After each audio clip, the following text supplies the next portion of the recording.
Наверняка у каждого был такой момент, когда к тебе приезжают друзья, а ты должен показать им город.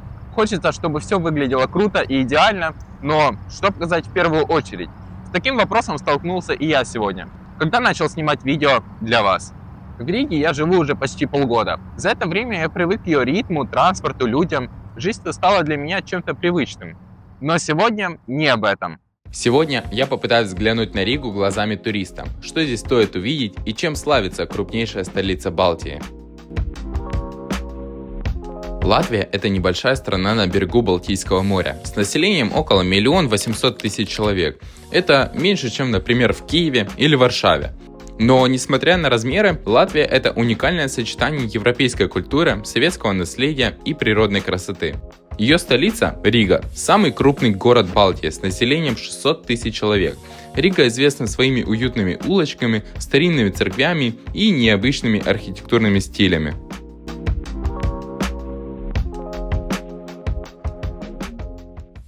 Ради вас я приехал в аэропорт, чтобы показать, как можно легко и недорого добраться до центра Риги. Итак, какие есть варианты? Всего их два. Такси и автобус. В планах, конечно, достроить скоростную железную дорогу, но это будет точно не скоро, поэтому пока только два варианта. Но так как я студент, то выбор наш падает на автобус. Билет можно купить в таком автомате, они разбросаны по всей Риге, но есть не на каждой остановке, учтите это. Тут есть разные типы билетов. Месячный, дневной, на 1, 3 или 5 дней. И часовой, на 90 минут. Самое удобное, этот билет действует на весь общественный транспорт. Автобусы, трамваи и троллейбусы.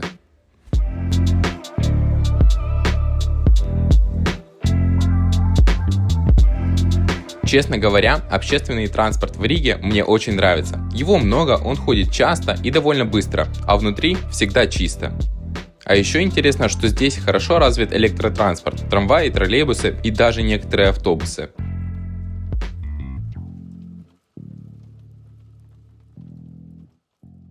Я вышел на остановке Национала библиотека. Кстати, вот сама эта Национала библиотека. Это еще не центр, но именно отсюда я хочу начать наше путешествие по Риге. С библиотекой мы ненадолго прощаемся. Позже обязательно сюда вернемся.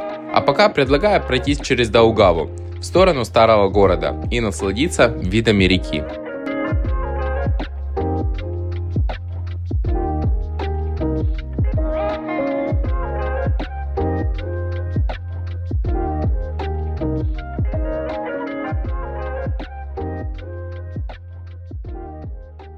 Так как я живу в Риге, мне не нужно искать ночлег и не придется арендовывать номер. Но для вас я обязательно оставлю в описании под видео несколько классных вариантов, где можно с комфортом остановиться в Риге.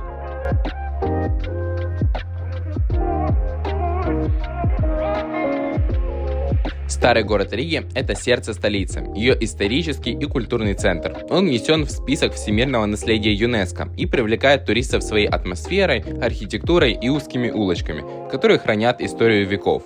И начнем мы с одного из самых ярких и знаковых мест – Ратушной площади и дома Черноголовых.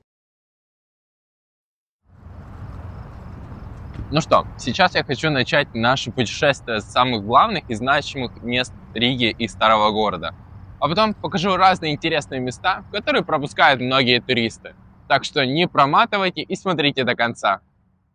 Как я уже упомянул, мы сейчас находимся на Ратушной площади. И это одна из самых старых площадей Риги. Она была основана в 13 столетии, и на ней проходили разные ярмарки, праздники, судебные заседания и даже казни. И вот такое вот тут сочетание было. Во время Второй мировой войны она очень сильно пострадала, и, как вы можете заметить, сейчас она идеально восстановлена и отреставрирована. И, наверное, самое главное здание, которое есть на Ратушной площади, это не оно, а вот это вот. Это дом Черноголовых. И самый главный вопрос, почему именно Черноголовых?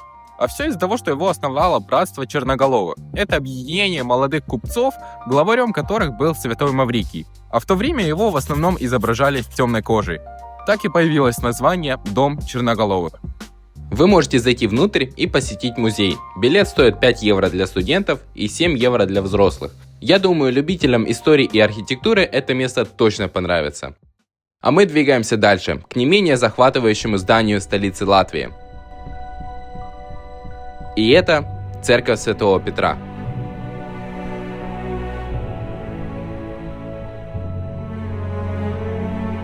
Когда подходишь к ней, невольно задираешь голову, чтобы увидеть всю ее величину. До постройки Рижской телебашни в 1985 году церковь Святого Петра была самым высоким зданием города. Общая высота башни 123 метра, из которых 64 занимает шпиль. Ее узнаваемый шпиль делает церковь одной из самых известных достопримечательностей. Впервые она упоминается в хрониках 1209 года и задумывалась как главная церковь Риги. А самое интересное, сюда можно зайти и подняться на смотровую площадку, откуда открывается потрясающий вид на всю Ригу. За вход и подъем на самый верх нужно заплатить 9 евро, но для украинцев стоит 4,5. Да, цена, конечно, не маленькая, но поверьте, хотя бы раз побывать здесь точно стоит.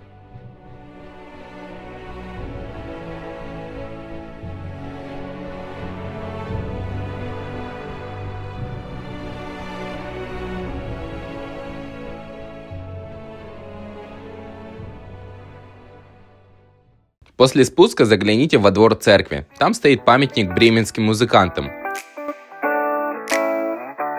Почему-то все туристы трут им носы на удачу. Ну, и я решил не отставать. Я ж турист, в конце концов.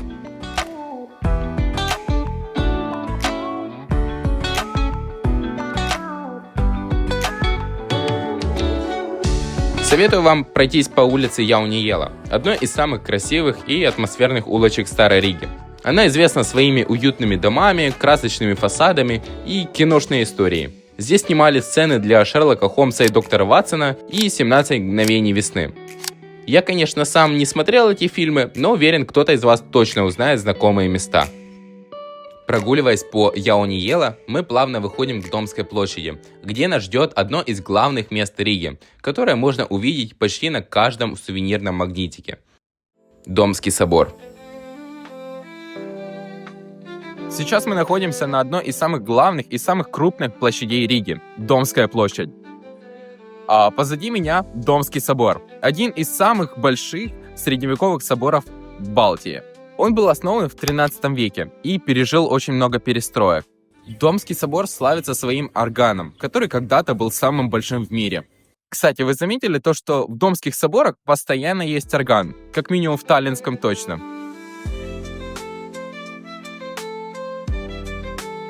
Также можно зайти внутрь Домского собора. Цена за вход в будние дни 3 евро для взрослых и для украинцев бесплатно.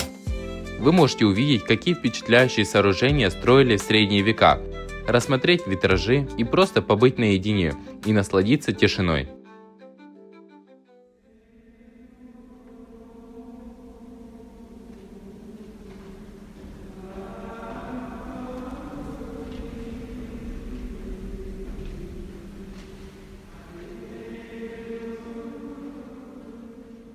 А если повезет, можно попасть на концерт органной музыки или на воскресное служение. Расписание есть на сайте собора.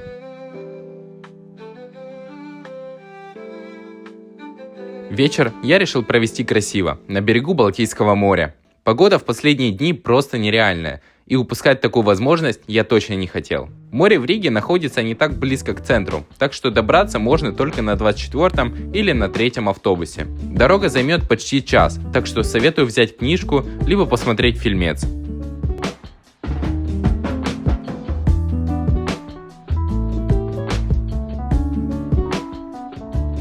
Когда приезжаешь на конечную, без карты сразу не разберешься, куда идти.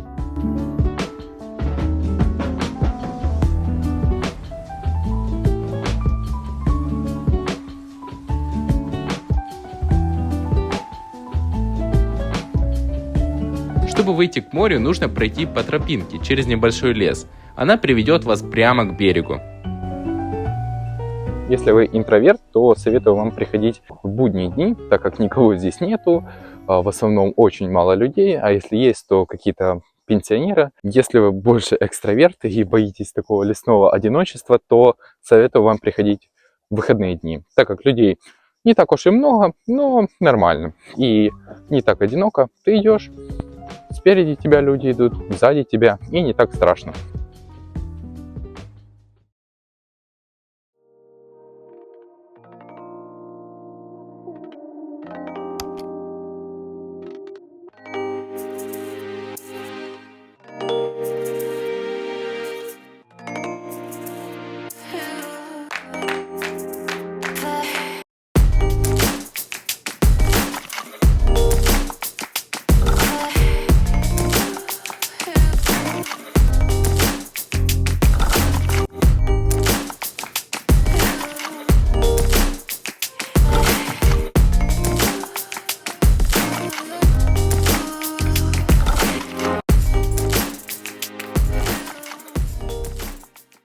Советую вам, если вы будете в Риге, обязательно хотя бы раз сюда приедьте и встретите закат у моря. Мне сегодня нереально повезло с погодой, ветра нету, море тихое, и солнышко, и голубое небо.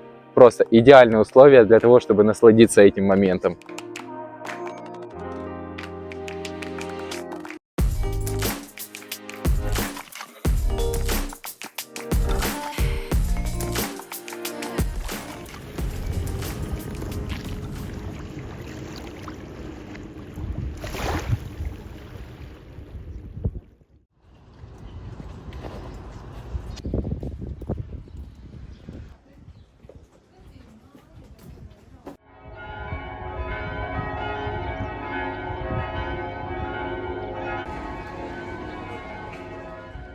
Мы двигаемся дальше, и если пройти прямо по Вальню и Ела, перед вами появится одно из самых знаковых сооружений Старой Риги – Пороховая башня. Первые упоминания о ней относятся к XIV веку, и изначально она была частью крепостной стены города. В разное время она служила оборонительным сооружением, местом для хранения пороха, отсюда и название Пороховая башня. И сейчас она является военным музеем Латвии, который я советую вам посетить, если будете тут, потому что он очень интересный и абсолютно бесплатный.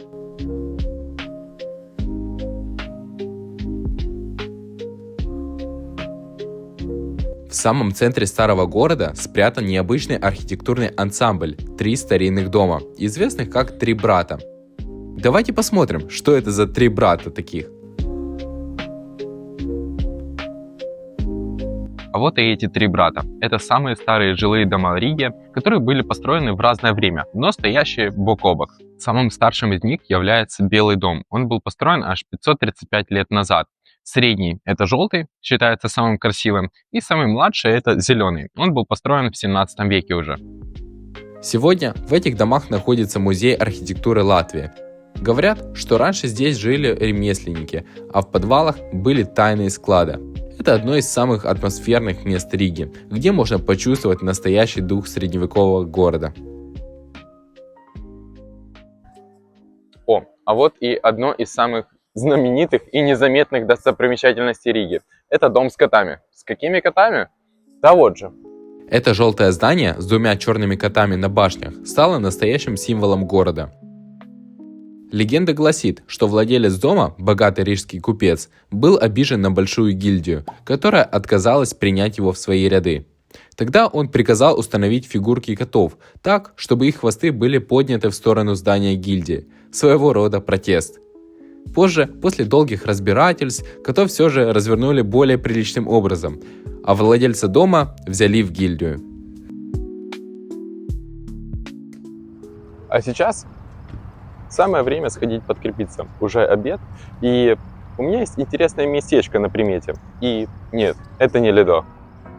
Про Лидо я рассказывал в прошлом видео из Таллина, а сегодня отправимся в одно из самых популярных заведений Латвии – Ежити Смигла, или просто Ежик в тумане. Эта сеть насчитывает 16 кафе и баров по всей стране, большинство из них в Риге, а остальные в других крупных городах. Интересно, что каждое заведение оформлено в своем стиле, создавая особую атмосферу. Одно из моих любимых находится в Тихом центре, на Базницас и Ела 14. Предлагаю сегодня туда заглянуть.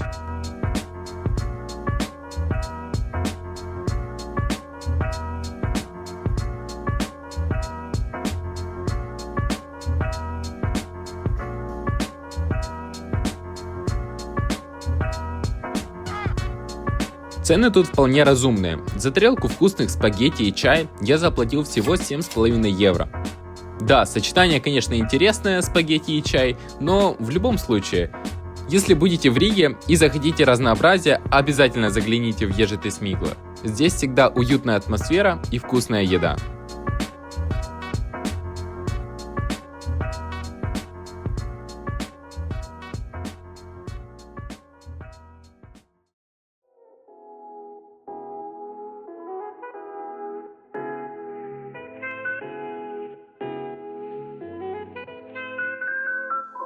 А сейчас мы находимся возле самой главной достопримечательности Риги, которую пропускают все туристы. Это шведские ворота. Они были построены аж в 1698 году, когда Швеция оккупировала Ригу. Отсюда и название «Шведские ворота». С этими воротами существует море легенд, и сегодня я расскажу про одну из них.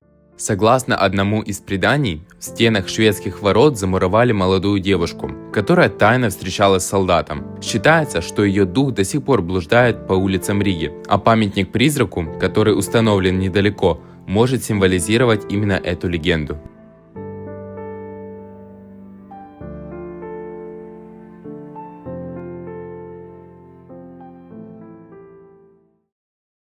Помните, в начале видео я говорил то, что Рига намешана разными архитектурными стилями. И сейчас мы отправимся на одну из улиц, которую называют музеем под открытым небом. И это улица Альберта. Здесь находится самая большая коллекция зданий, построенная в стиле арт-нуво. И почти каждый дом на этой улице – настоящее произведение искусства.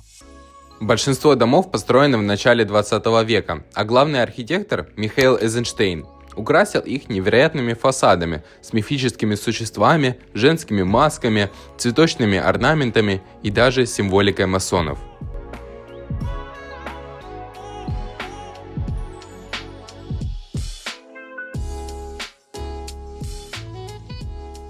Это одна из самых фотогеничных улиц Риги, и, конечно, тут летом намного красивее, но и зимой тоже неплохо. Поэтому приходите и сделайте парочку снимков на память. Но если вы хотите узнать побольше про этот стиль, то заходите в музей Арт-Нуво, он находится здесь прямо на улице.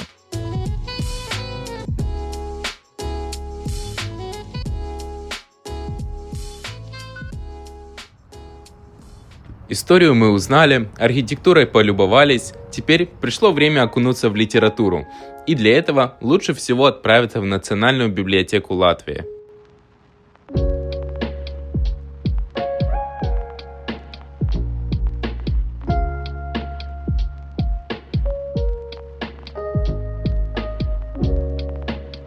Чтобы насладиться всей атмосферой этого невероятного здания, сначала нужно оставить верхнюю одежду в гардеробе, а затем вещи в камере хранения. Вам выдадут специальный пакет, с которым можно свободно передвигаться по библиотеке, так как заходить со своими сумками туда нельзя. Небольшой лайфхак. Чтобы воспользоваться камерой хранения, понадобится 1 евро, так что лучше подготовить монетку заранее, чтобы не было курьезных ситуаций.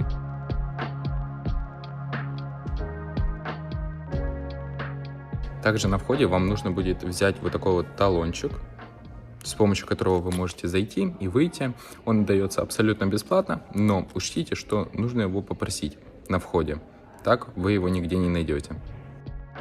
Национальная библиотека Латвии или просто Замок Света – одно из самых современных и впечатляющих зданий Риги, которое было построено 11 лет назад. Как говорил сам архитектор Гуннар Саберкетсе, черпал он вдохновение в латышском фольклоре. Форма здания символизирует гору знаний, а стеклянный фасад – стремление к просвещению.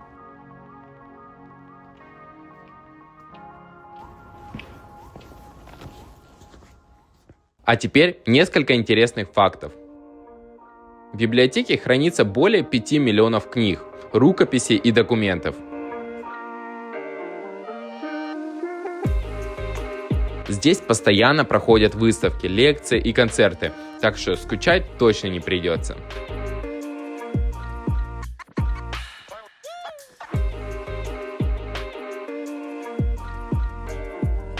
Сейчас я нахожусь на этаже, посвященному детской литературе, и тут даже есть у них своя личная комната. Представляете, отдельно сделали для детей комнату, чтобы почитать детскую литературу. Вот так вот. А также, конечно, для чего сюда многие приходят? Ради красивого вида, которого сегодня, конечно же, нету, но в любом случае можете прийти сюда, посмотреть, но это не самая высокая точка. Мне, как всегда, повезло вдвойне. Погода выдалась нелетная, а на последнем этаже шла подготовка к конференции. Если честно, я наверх попал случайно, но в итоге толком ничего не смог посмотреть.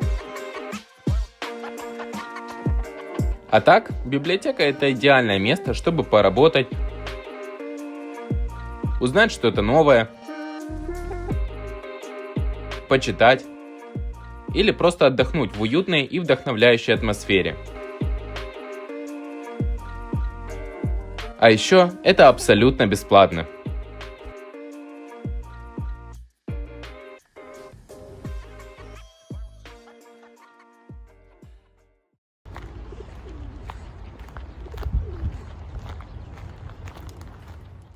Эти 3 дня туристом в Риге стали для меня интересным опытом.